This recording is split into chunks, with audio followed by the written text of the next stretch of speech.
ठाकुर जी की सेवा हिंदी कहानी।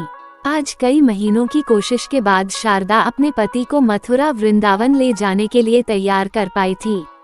आदित्य को ऑफिस से छुट्टी ही नहीं मिलती थी। बहुत कोशिश करके छुट्टी मिली भी थी, लेकिन जाने से एक दिन पहले रात के 2 बजे तक लैपटॉप पर काम करते रहे। सुबह सुबह जल्दी उठकर भी मेल करने बैठ गए। शारदा सुबह जल्दी उठकर तैयार हो गई। उसने अपनी छोटी सी बेटी स्नेहा को भी तैयार कर लिया। फिर आदित्य के पास आई।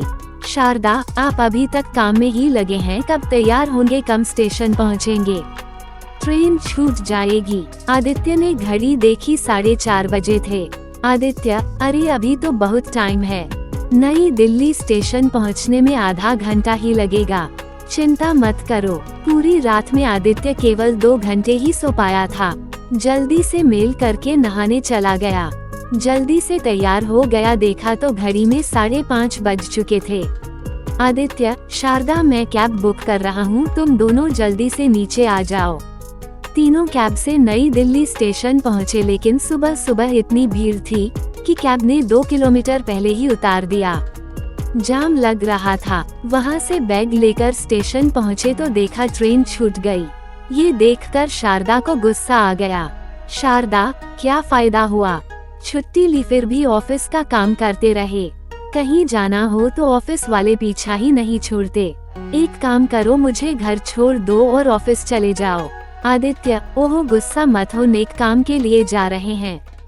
ये सब परेशानियां आती रहती हैं। एक काम करते हैं, बस से चलते हैं। तीनों कैब से बस अड्डे पहुंच जाते हैं। वहां मथुरा के लिए यूपी रोडवेज की एक बस में चढ़ जाते हैं। सीट तो मिल जाती है, लेकिन बस की कंडीशन इतनी खराब थी कि लग रहा था पता नहीं कैसे मथुरा पहुंचेगी। तीनों बस में बैठ गए। करीब 1 घंटे इंतजार करने के बाद बस भर गई और चल दी। बस की स्पीड से ऐसा लग रहा था जैसे शाम तक मथुरा पहुंचा देगी। आदित्य, कंडक्टर साहब कब तक पहुंचेंगे मथुरा? कंडक्टर, 3.5 घंटे लगेंगे। तीनों बैठे बैठे परेशान हो रहे थे। शारदा, थोड़ा सा काम छोड़ देते तो ट्रेन पकड़कर अब तक पहुंच जाते। डबल किराया भी लग गया और गर्मी में परेशान हो रहे हैं वो अलग से। आदित्य, अब बस भी करो, किसी तरह पहुंच जाए बस। मंदिर में दर्शन करने जा रही हूँ, शांत मन से चलो। बस को चले अभी केवल 1 घंटा ही हुआ था कि मैन हाईवे से गाड़ी एक और मुड़ गई। देखा तो सामने एक ढाबा था। ढाबे पर बस रुकने से और लेट हो जाएंगे, लेकिन कर भी क्या सकते थे। तीनों नीचे उतरकर सामने पड़ी मेज कुर्सी को देखकर उस पर बैठ गए। तभी एक छोटी सी बच्ची पसीने में लथपथ उनके पास आई। बच्ची, साहब लस्सी पी लीजिए, 10 रुपये गिलास। आदित्य ने ध्यान से बच्ची को देखा। उसने एक स्टैंड पकड़ा था, उसमें 4 गिलास लस्सी के थे।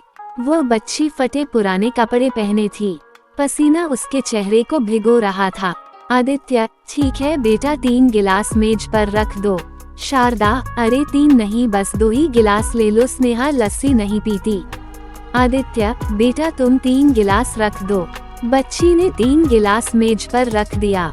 आदित्य ने उसे 30 रुपये दे दिए। पैसे लेकर वह बच्ची चल दी। आदित्य ने उसे रोका। आदित्य, रुको बेटी, ये 1 गिलास तुम्हारा है, बहुत गर्मी है, तुम लस्सी पी लो। बच्ची, नहीं साहब, मैं नहीं पी सकती। मैं ऐसा करती हूँ, आपके 10 रुपये वापस कर देती हूँ।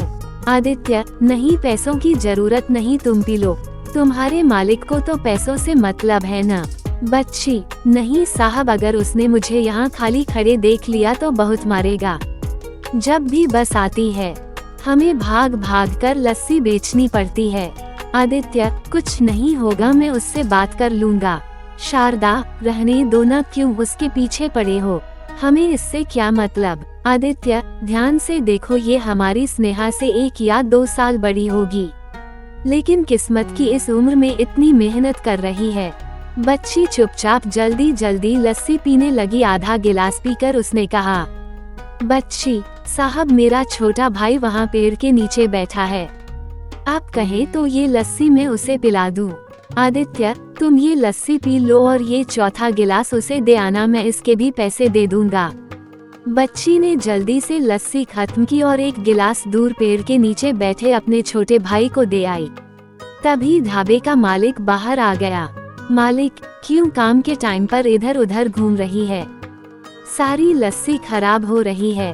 तेरा बाप बेचेगा उसे। आदित्य, इसे मैंने रोका था। तरस खा, छोटी बच्ची पर इतनी गर्मी में काम कर रही है। मालिक साहब आप जाओ, ये हमारा रोज का काम है।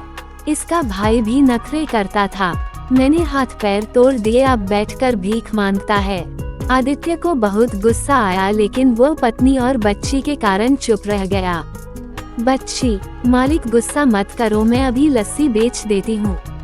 दोनों चले गए। आदित्य ने फोन पर किसी से बात की। कुछ ही देर में उस इलाके के पुलिस इंस्पेक्टर 4 पुलिस वालों के साथ वहां आ गए। बच्चों से काम करवाने के कारण ढाबे के मालिक को गिरफ्तार कर लिया। बच्ची साहब, ये क्या किया आपने? हमारी रोजी रोटी ही छीन ली। अब तो लगता है हम भूखे मर जाएंगे। शारदा को कुछ समझ नहीं आ रहा था कि ये सब क्या हो रहा है। आदित्य ने बच्ची और उसके भाई को अपने साथ बस में चढ़ा लिया। 3 घंटे बाद बस मथुरा पहुंच गई। मथुरा पहुंचकर आदित्य ने पता किया, एक अनाथ आश्रम में बच्ची और उसके भाई को जगह मिल गई, जहां दोनों पढ़ भी सकेंगे और रहना खाना सब आश्रम की ओर से होगा। वहां जाते ही आश्रम की ओर से दोनों को नए कपड़े मिल गए। वहां से निकलते समय बच्ची ने आदित्य के पैर पकड़ लिए। बच्ची साहब, आपका बहुत शुक्रिया। वहाँ बहुत मार पड़ती थी। आदित्य बेटा, यहाँ मन लगा कर पढ़ना। वैसे मैं तुम दोनों से मिलने आता रहूँगा। वहाँ से बाहर निकले तो शारदा ने कहा, शारदा अब तो सारे मंदिर भी बंद हो गए, शाम को ही खुलेंगे, फिर घर वापस जाने में बहुत देर हो जाएगी। आना ही बेकार हो गया, बिना दर्शन करे जाना पड़ेगा। आदित्य तुम्हें कुछ समझ नहीं आया, भगवान के आदेश से हमें ये पुण्य काम करना था, इसीलिए ट्रेन छूटी, इतने कष्ट उठाए। शारदा हाँ, ये तो मैंने सोचा ही नहीं। ठाकुर जी किस रूप में सेवा का मौका दें, ये कोई नहीं जान सकता। आदित्य चलो कुछ खा लेते हैं और दिल्ली की बस भी तो पकड़नी है। तीनों वापस दिल्ली की ओर निकल जाते हैं।